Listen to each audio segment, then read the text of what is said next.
नमस्कार, आप देख रहे हैं 5 की बात। मैं हूं नगमा। सबसे पहले बात करते हैं मुंबई फिल्म इंडस्ट्री से जुड़ी हुई एक खबर आ रही है। अनुराग कश्यप, विकास बहल, तापसी पन्नू, इन तमाम लोगों के ठिकानों पर इनकम टैक्स की रेड हो रही है। ये छापेमारी जो है वो मुंबई और पुणे में स्थित उनके ठिकानों पर हो रही है। अनुराग कश्यप, तापसी पन्नू, विकास बहल, इन सब पर कर चोरी के मामले में छापेमारी है। कुल 22 ठिकानों पर ये छापेमारी चल रही है। फैंटम फिल्म से जुड़ा हुआ मामला है। क्वान कंपनी के ठिकानों पर भी छापेमारी इस समय हो रही है। हमारे साथ प्रशांत सिसोदिया जुड़े हुए हैं। प्रशांत, ये जो लोग हैं जिनके घरों पर छापेमारी हो रही है, हम सब जानते हैं ट्विटर के जरिए कि ये तमाम लोग सरकार की कई नीतियों के आलोचक रहे हैं। तापसी पन्नू ने हाल में ही दिशा रवि की जमानत के बाद भी ट्वीट किया कि उम्मीद अभी जिंदा है।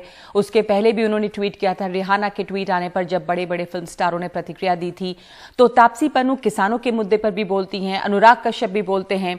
क्या कोई इसमें जाहिर सी बात है कि लोग 1+1 करेंगे कि ये हो क्या रहा है, और इस आईटी रेड में क्या अब तक जानकारी आई है सामने? देखिए, जो अभी तक जानकारी है कि करीब 30 ठिकानों पर हो रहा है मुंबई और पुणे में आईटी रेड हुई है। मैं इस वक्त तापसी पन्नू के घर के बाहर खड़ा हूँ, लेकिन अभी जो ताज़ा जानकारी मुझे मिली है उसके हिसाब से जो तापसी पन्नू की जो मैनेजमेंट टीम है, जो क्री एंटरटेनमेंट करके है, वहाँ पे भी रेड हुई है। तो ये खाली ऐसा नहीं है कि उनके घर पे है, उनका ऑफिस जो मैनेजमेंट टीम उनका काम संभालती है वहाँ पे भी हुई है। और जहाँ तक बात है, एक सवाल जो उठता है वो ये है कि फैंटम फिल्म्स के बारे में कहा जाता है, क्योंकि फैंटम फिल्म डिसॉल्व हुई थी 2018 में, और उसका जो शेयर बेचे गए और जिसने शेयर खरीदे उन सब में घोटाला चलते हुए ये आईटी रेड हुई है, ऐसा कहा जा रहा है। लेकिन जहाँ तक तापसी पन्नू की बात है, तो तापसी पन्नू ने फैंटम फिल्म्स के साथ एक ही फिल्म की थी अभी तक, जिसका नाम था मनमर्सियां, और अभी दूसरी फिल्म वो अनुराग कश्यप के साथ शूट कर रही हैं। दोनों काफी क्लोज फ्रेंड्स भी हैं, डायरेक्टर एक्टर का नाता भी है, और अभी भी वो पुणे में है, दोबारा करके एक फिल्म है वो शूट कर रही हैं। तो अभी जो जिस तरह से लोग 1+1 कर रहे हैं और जिस तरह से जोड़ के उनका जो विरोध है किसी भी प्रोटेस्ट के मामले में बोलते हैं वो, या किसी भी मुद्दे पर बोलते हैं, उसको जोड़ के जरूर देख रही है, इंडस्ट्री भी देख रही है। ट्विटर पे पूरी वॉर है इस पे। और जितना भी हम बात कर रहे थे फैंटम फिल्म्स के बारे में, तो क्वान जो कि मधु मंटेना जिसमें एक हिस्सा है, मधु मंटेना का भी इसमें हिस्सा है, मधु मंटेना फैंटम फिल्म का भी हिस्सा थे, और अब जो 50% पार्टनरशिप है वो फैंटम जो मधु मंटेना है उनके पास और रिलायंस के पास है, जो अब एक नई कंपनी के रूप में आ गई जिसका नाम है मैडमैन वेंचर। तो अगर हम ये पूरा हिस्सा देखें, अनुराग कश्यप, मधु मंटेना, विक्रम मोटवाने और विकास बहल, तो ये कहीं नजर आता है कि कहीं ना कहीं जो फैंटम को लेके इनके दिल में, इनके जहन में कुछ ना कुछ, या टैक्स एवेसिव की जो बातें हो रही हैं वो कहीं इनके इन्फॉर्मेशन कुछ मिली, और इसलिए वहां पे ये पूरा की पूरी जो छापा हुआ है वो इसके लिए पड़ा है।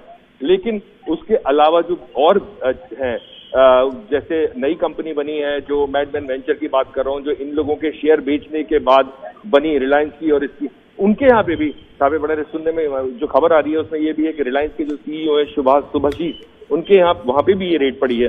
तो कुल मिला के बहुत सारे बॉलीवुड के जो दफ्तर हैं या जो लोग जुड़े हुए हैं, ये रेड वहां सब जगह पर पड़ी है।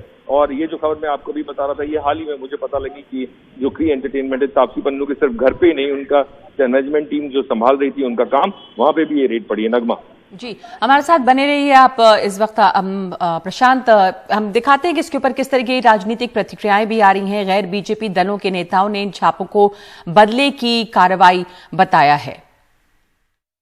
आपका कहना है जो भी कंगना के विरोध में बोलेगा उसके ऊपर गुना दाखिल हो रहा है, यही है ना, या उसको पनिशमेंट दी जा रही है? आईटी की रेट ये तो सेंट्रल गवर्नमेंट, यहाँ पे डेमोक्रेसी तो बची ही नहीं है। सेंट्रल गवर्नमेंट जिस अरेरावी से कामकाज कर रही है वो तो देखो, संविधान रखते हैं या नहीं रखते हैं, ये 8-5 साल जो उनके बाजू में बोलेगा वो भगवान, जो नहीं बोलेगा वो देशद्रोही, ये है।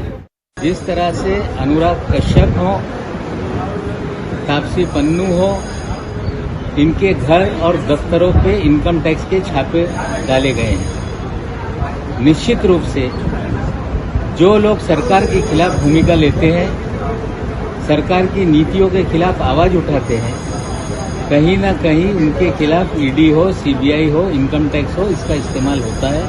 अनुराग कश्यप हो या तापसी पन्नू हो, जिनके बारे में आज जो बातें सामने आईटी रेड के माध्यम से बताई गई है, ये देश के लिए कोई नई बात नहीं है।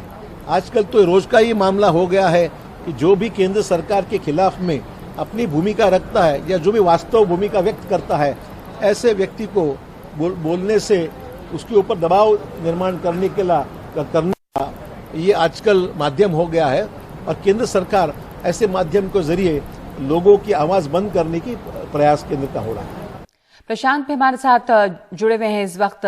प्रशांत, ये एकदम विपक्ष की तरफ से जाहिर है कि जो भी सरकार के विरोध में जो विपक्ष है वो लगातार यही कह रहा है कि ये तो सीधे सीधे संबंध इसका इस तरह से कि जो सरकार के खिलाफ बोलेगा उस पर कार्रवाई हो रही है। तापसी पन्नू की ट्वीट की सीरीज देख लें, वो हमेशा क्रिटिकल रही हैं, यानी कि अपने विचार मुखर होकर वो सामने ट्विटर पे रखती रही हैं। अनुराग कश्यप भी ऐसे ही हैं। बॉलीवुड में हम देख रहे हैं हिंदी फिल्म इंडस्ट्री में कि खेमा तो बहुत ही साफ तरीके से बटा हुआ है, एक लकीर खिंची हुई है। पहले भी जो ट्वीट हुए थे उसको लेकर भी एक बंटवारा था कि कुछ एक्टर्स जो हैं वो बहुत बड़े देशभक्त हैं, वो अलग तरह के ट्वीट करेंगे, जो दूसरे हैं वो देशद्रोही हैं। तो साफ कुछ हो नहीं रहा है, पर बहुत ही बड़ा एक कैंप बटा हुआ भी दिख रहा है फिल्म इंडस्ट्री में। जी बिल्कुल, कैंप तो बढ़ गया और ये कैंप पहले दबा नजर आता, दबे जबान में बात करता था, लेकिन अभी जब से सुशांत सिंह राजपूत की मौत के बाद देखे तो पूरा का पूरा जो खेमा है वो बढ़ गया है, जिसको हम बोलते हैं कि एक वो जो फिल्म इंडस्ट्री की एलीट क्लास है और एक दूसरा जो नए लोग जो निकल के आए या जो हिंदुस्तान के छोटे गांव शहर से निकल के आए, तो वो पहले से हिंदी और इंग्लिश का एक था, लेकिन फिर धीरे धीरे ये सुशांत सिंह राजपूत की मौत के बाद ये पूरा खुल के सामने आ गया। अब कोई भी मुद्दा हो, चाहे वो सीए का मुद्दा हो, चाहे वो किसानों का मुद्दा हो, हर तरफ से अगर एक तरफ का सरकार की तरफ से कोई ट्वीट करता है तो दूसरी तरफ से कोई ट्वीट करता है, अगर इधर से कोई ट्वीट होता है साफ तौर से बटे नजर आते हैं और एक तरह से एक दूसरे को कन्फ्रंट भी करते हैं हर मौके पे, जब भी कोई सामाजिक मुद्दा हो या फिर पॉलिटिकल मुद्दा हो।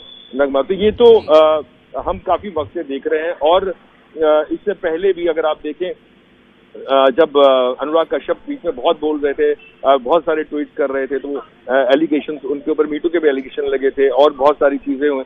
इसके जो और भी अगर आप फिल्म कुछ ऐसे भी लोग हैं, डायरेक्टर्स हैं या प्रोड्यूसर्स हैं, जो बीच का रास्ता लेते हैं, जो बिल्कुल साफ नहीं बोलेंगे लेकिन हाँ दबी जुबान में कुछ ना कुछ जरूर कहेंगे, तो चाहे उनके मन में कुछ भी हो, तो वो उनके ट्वीट्स देखकर आप पता लगाया जा सकता है कि हाँ वो कोई एक तरफ ले नहीं रहे, लेकिन हाँ वो ना किसी को खफा करना चाहते हैं ना किसी को खुश करना चाहते हैं, लेकिन एक बीच का रास्ता लेते हैं।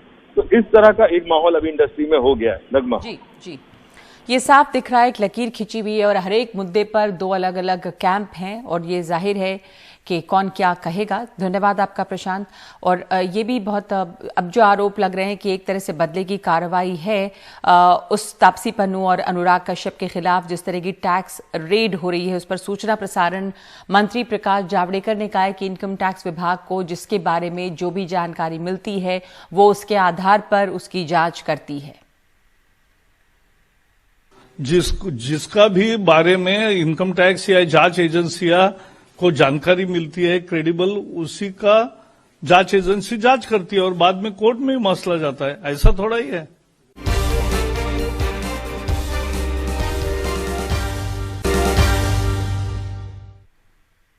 महाराष्ट्र के जलगांव से एक बेहद चौंकाने वाली और बेहद शर्मसार करने वाली खबर आई है।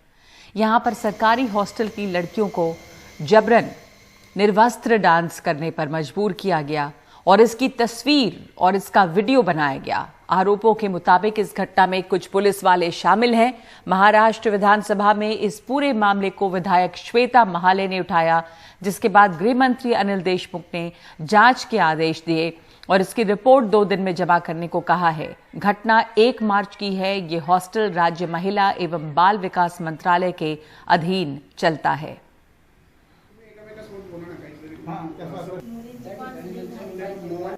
जलगांव जिले में आशादीप एक वसतिगृह है, जो वसतिगृह महिलाओं के लिए चलाया जाता है।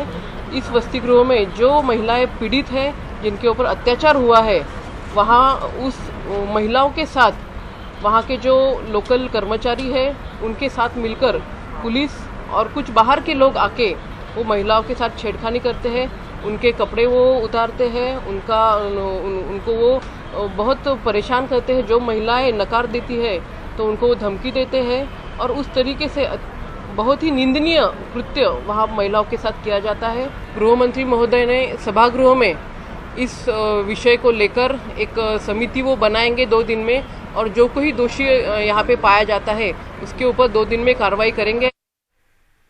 हमारे साथ जुड़ रही हमारी सहयोगी पूर्वा। ये जो पूरा मामला है बहुत ही शर्मसार करने वाला, बल्कि बहुत ही ज्यादा शॉकिंग ये मामला है। ये सरकारी हॉस्टल है, इसकी क्या डिटेल्स उभरी हैं, इसके पीछे वजह क्या है, ये वीडियो बनाने में कौन से लोग शामिल थे, कैसे ये मामला सामने आया? जी, अगर इस मामले की पूरी बात करें तो ये बेहद चौंकाने वाला मामला तो है ही। और ये जो घटना 1 मार्च को जब हुई थी, वो वहाँ की जो हॉस्टल की जो लड़कियां हैं वो एक गवर्नमेंट रन हॉस्टल है, और वहाँ की लड़कियों का कहना है कि उनको पूरे उनके कपड़े उतार कर उनको नाच करने को कहा गया था, और इस सब में कुछ पुलिसकर्मी और कुछ अन्य लोग भी शामिल थे। तो ये घटना एक लोकल एनजीओ ने इस घटना को उठाया, और वहाँ के लोकल एनजीओ ने फिर जाके डिस्ट्रिक्ट जिलाधिकारी कार्यालय में इसके घटना के बारे में बताया। और उसके बाद अभी जिलाधिकारी भी कह रहे हैं कि उन्होंने भी एक कमेटी फॉर्म की है, जहाँ पे वरिष्ठ विमेन अधिकारी है और कुछ डॉक्टर्स है जो अब इन लड़कियों से बात कर रहे हैं। ये पूरी घटना क्या है, कब हुई, कैसे हुई, और इसके पीछे कोई इतिहास है या नहीं, ये सारी चीज़ों के बारे में वो उन लड़कियों से बात कर रहे हैं और उनको काउंसलिंग भी कर रहे हैं। हालांकि आज ये घटना जब असेंबली में उठाई गई थी, बीजेपी के एमएलए है श्वेता महाले, जिनको अभी भी हमने सुना, उन्होंने ही ये घटना आज संसद असेंबली में उठाई थी। और उसके बाद गृह मंत्री अनिल देशमुख ने कहा है कि इसको लेकर हम जांच करेंगे, और 2 दिन में इस पूरी घटना का रिपोर्ट, अनिल देशमुख ने कहा था कि हम रिपोर्ट लेके इसके बारे में बाद में दोबारा से असेंबली में इसके ऊपर बात करेंगे। तो अभी फिलहाल जो महाराष्ट्र का बजट सत्र चल रहा है उसके ऊपर अनिल देशमुख ने कहा था कि 2 दिन में ये रिपोर्ट आएगी और इसके ऊपर बाद में हम चर्चा करेंगे, और जो भी अगर इस घटना में पुलिसकर्मी भी शामिल है तो उनको भी निलंबित किया जा सकता है। तो अनिल देशमुख ने भी काफ़ी सीरियसली इस बात को लिया है। फिलहाल सरकार ने इसको सीरियसली लिया है, लेकिन ये जो घटना हुई है वो काफ़ी चौंकाने वाली है, क्योंकि जो पुलिसकर्मी है, जो रक्षक है, अगर वही ऐसी हरकत करने लगे तो लोग, आम आदमी कहाँ जाएगा, ये सवाल उठता है। तो कहीं ना कहीं अगर इस घटना में पुलिसकर्मी भी शामिल है तो बहुत ही ज़्यादा ये दर्दनाक और बहुत ही ज़्यादा भयानक और चौंकाने वाली बात है।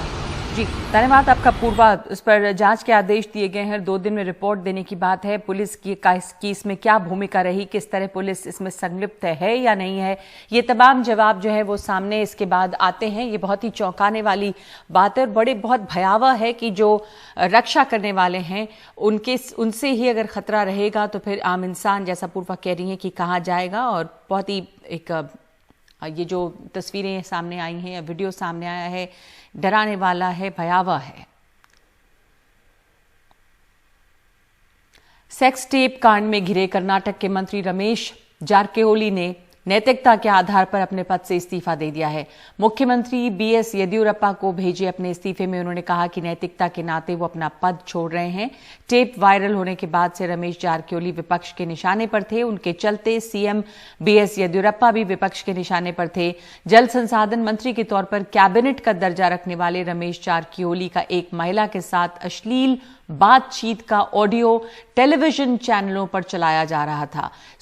एक सोशल एक्टिविस्ट ने बेंगलुरु के क्यूबन पुलिस थाने में शिकायत दर्ज कराई थी। शिकायत में आरोप लगाया गया कि नौकरी का झांसा देकर महिला का यौन उत्पीड़न किया गया।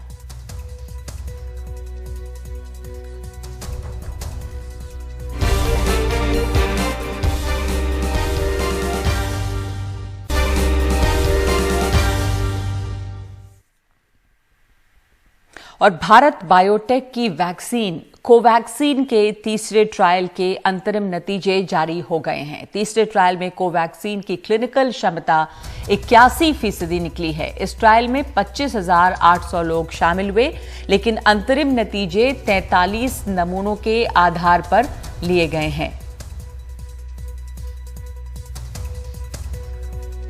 I'm very happy to wish you all and greet you all very warmly this day, because this has been a day of a remarkable journey with Bharat Biotech announcing our interim data for the human phase 3 efficacy trials that were done in India for the first time, the largest trial ever to be conducted in about 26,000 human volunteers. I think today is a great day in the history of Bharat Biotech. Parimal हमारे साथ हैं इसके ऊपर और विस्तार के साथ। ये जो तीसरे स्टेज की ट्रायल है कोवैक्सीन की, इसके अंतरिम नतीजे जारी किए गए हैं और 81% इसकी जो एफिकेसी है वो बताई जा रही है। परिमल, तो ये एक रैंडम सैंपल होगा, कितने लोगों पर ये किया गया और इससे जो अब नतीजे सामने आए हैं उससे कितना ज्यादा विश्वास और बढ़ेगा, क्योंकि कोवैक्सीन को लेकर ही सवाल पहले ज्यादा उठ रहे थे। निश्चित तौर पे ये भरोसा बढ़ेगा, क्योंकि हमने देखा कि इसके नतीजे आए भी नहीं थे। उससे पहले खुद प्रधानमंत्री ने कोवैक्सीन ही लगवाया जब एम्स में वो गए थे, और पहले से भी इस बात को लेकर चिंता थी कोवैक्सीन को लेकर कि वो लगवाएं या ना लगवाएं। लोग हिचक रहे थे कोवैक्सीन को लेकर, लेकिन जब अब एफिकेसी का डेटा रिलीज हुआ है तो अपने आप में एक प्रभावी वैक्सीन के तौर पे ये साबित हो रहा है। जो स्वदेशी वैक्सीन है जिसको भारत बायोटेक और ICMR ने मिलकर बनाया है, NIV पुणे जो ICMR के तहत आती है, तो NIV पुणे के साथ कोलैबोरेट करके बनाई, तो स्वदेशी वैक्सीन में ये बड़ी सफलता है। और इतना ही नहीं नगमा, क्योंकि ये वैक्सीन जो है कई दूसरे देशों में भी भेजा गया। ये बताया गया कि 40 बिलियन वैक्सीन जो है वो ट्रांसपोर्ट भी हुआ है।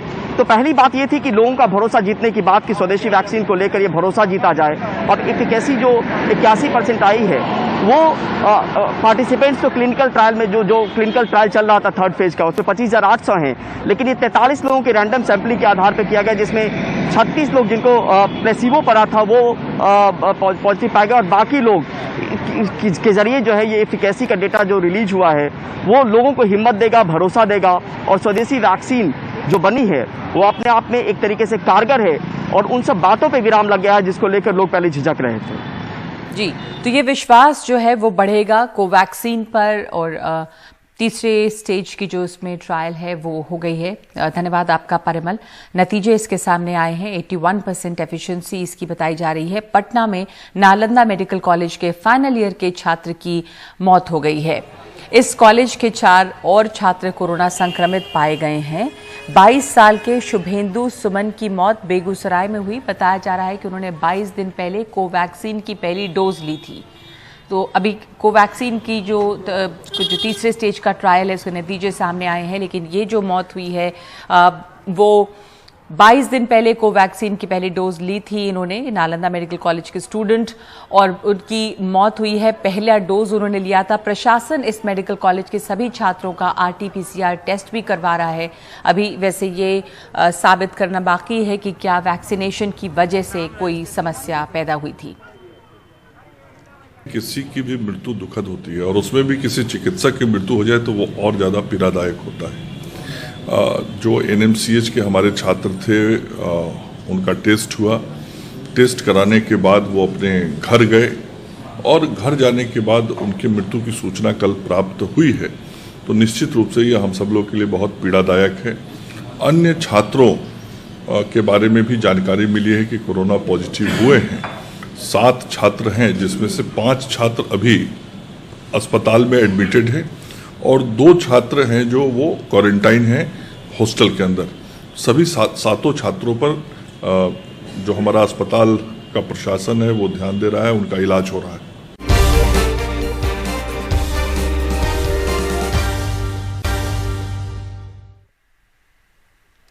सुप्रीम कोर्ट की एक अहम टिप्पणी सामने आई है। सरकार की राय से अलग और असहमति वाली राय रखने वाले विचारों की अभिव्यक्ति को देशद्रोह नहीं कहा जा सकता। फारूक अब्दुल्ला के खिलाफ जो याचिका दायर हुई थी वो खारिज हो गई है और उस पर सुप्रीम कोर्ट की ये टिप्पणी है। सुप्रीम कोर्ट ने जम्मू कश्मीर में अनुच्छेद 370 के खिलाफ बयान देने पर जम्मू कश्मीर के पूर्व चीफ मिनिस्टर फारूक अब्दुल्ला के खिलाफ दाखिल याचिका को खारिज कर दिया है। जनहित याचिका दाखिल करने वाले पर 50,000 रुपए का जुर्माना भी लगाया है और सुप्रीम कोर्ट ने यह माना है कि याचिकाकर्ता यह आरोप साबित करने में नाकाम रहा कि फारूक अब्दुल्ला ने अनुच्छेद 370 पर भारत के खिलाफ चीन और पाकिस्तान की मदद मांगी थी। याचिकाकर्ता ने अनुच्छेद 370 हटाने के बाद फारूक अब्दुल्ला के बयानों को लेकर उनके खिलाफ देशद्रोह का केस चलाने की मांग को लेकर याचिका दायर की थी। केंद्रीय सड़क परिवहन मंत्री नितिन गडकरी ने पश्चिम बंगाल की मुख्यमंत्री ममता बनर्जी के वॉशिंग मशीन वाले बयान का जवाब दिया है। गडकरी ने कहा है कि जो भी बीजेपी के पास आता है उसकी खामियां कम हो जाती हैं और वो अच्छा काम करने लगता है, क्योंकि ममता बनर्जी ने कहा था कि बीजेपी एक वॉशिंग मशीन है। बाहर से लोग आएंगे जिनकी छवि के बारे में आपको पता नहीं है, जिनके पृष्ठभूमि के बारे में आपको पता नहीं, तो क्या आपको लगता नहीं उससे बीजेपी की जो अपनी छवि है गुड गवर्नेंस की जो आप दावा करते हैं उस पर असर पड़ सकता है? ऐसा कुछ नहीं, हमारे पास जो आता है वो पवित्र हो जाता है, क्योंकि कोई भी व्यक्ति गुणों दोषों के साथ आता है उसके दोष कम हो जाते हैं और पार्टी की प्रभाव में, हमारी संगठन पद्धति में वो भी हमारे जैसा अच्छा बर्ताव करता है। यही हमारा। तो जैसे ममता बनर्जी कहती है कि बीजेपी वॉशिंग मशीन है, यहाँ धुल के सब साफ हो जाते हैं, अगर वो कहती है तो ये सच है, क्योंकि हमारे पास आकर कहीं से भी लोग आते हैं और बदल जाते हैं और बाद में एकदम अच्छा काम करते हैं, इसका इतिहास साक्षी है। तो नितिन गडकरी का ये पूरा इंटरव्यू देखिए आज शाम 7:30 बजे अखिलेश शर्मा के साथ।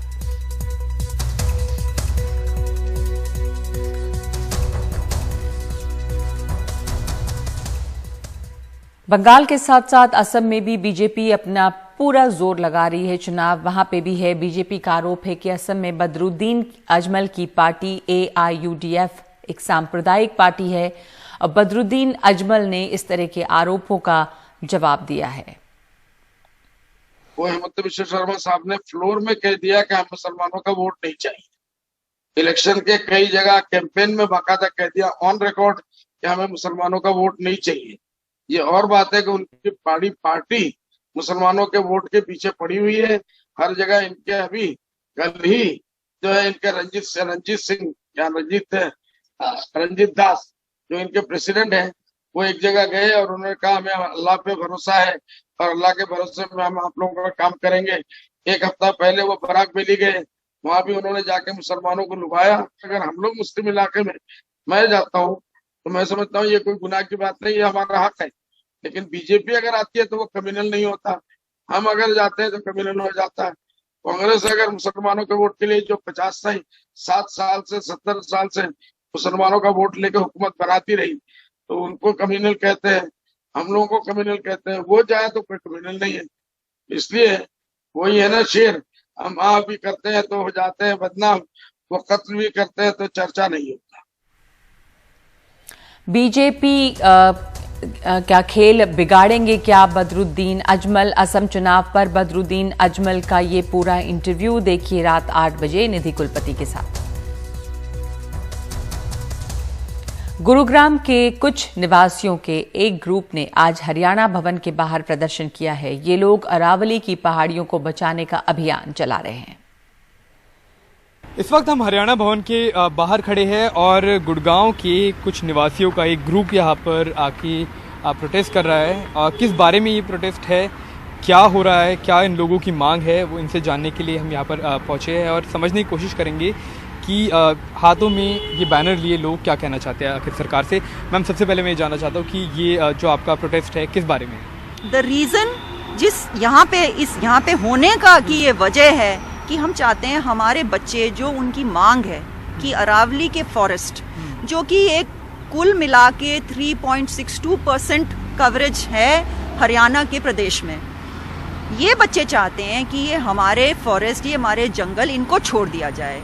आप पिटीशन के बारे में बताइए। अभी आप अंदर गए थे, क्या हुआ, मतलब क्या कहा गया? हम अभी सीएम साहब के लिए श्रीमती सावित्री देवी जी को अपना पिटीशन लेटर देकर आए हैं।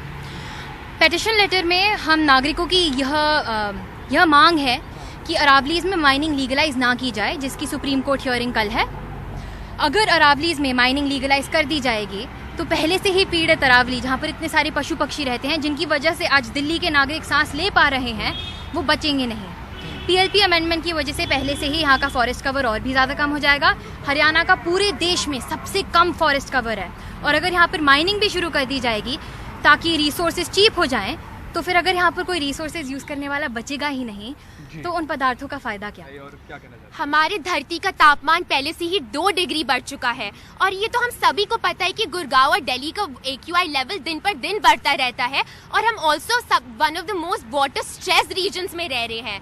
यहाँ पे लीगलाइज माइनिंग करने से, ऊपर से PLPA अमेंडमेंट की वजह से इतनी इलीगल इंक्रोचमेंट्स है, ये सब गवर्नमेंट बस सोने पे सुहागा कर रहा है। हमारे लिए कहीं रहने के लिए बचेगा नहीं, पानी पीने के लिए नहीं बचेगा, सांस लेने के लिए भी नहीं बचेगा। We all will be choking on the dust that's going to be coming from the Thar deserts. हमारी मांग सरकार से ये है कि they should stop this so called model of development, because this is not progress, this is absolutely, ये हमारे को डिस्ट्रॉय कर रहा है सिटीजन्स को, और हमें इस टाइप की प्रोग्रेस नहीं चाहिए। हमें अपने फॉरेस्ट चाहिए हैं। सिर्फ अरावली 2% लैंड एरिया है हरियाणा में, एंड वी वांट कि हरियाणा गवर्नमेंट जो भी करे वो इन फॉरेस्ट को छोड़ दे। तो जहां सरकार को पेड़ लगाने की बात करनी चाहिए, तो वही उसके उलट सरकार यहाँ पर माइनिंग या खनन की अगर बात करें तो उसको लीगलाइज करने के तरीके खोज रही है, और इससे आगे आने वाले दिनों में प्रदूषण पर और बुरा प्रभाव पड़ सकता है। कैमरा पर्सन आदम सिद्दीकी के साथ मैं अक्षय डोंगरे, NDTV इंडिया।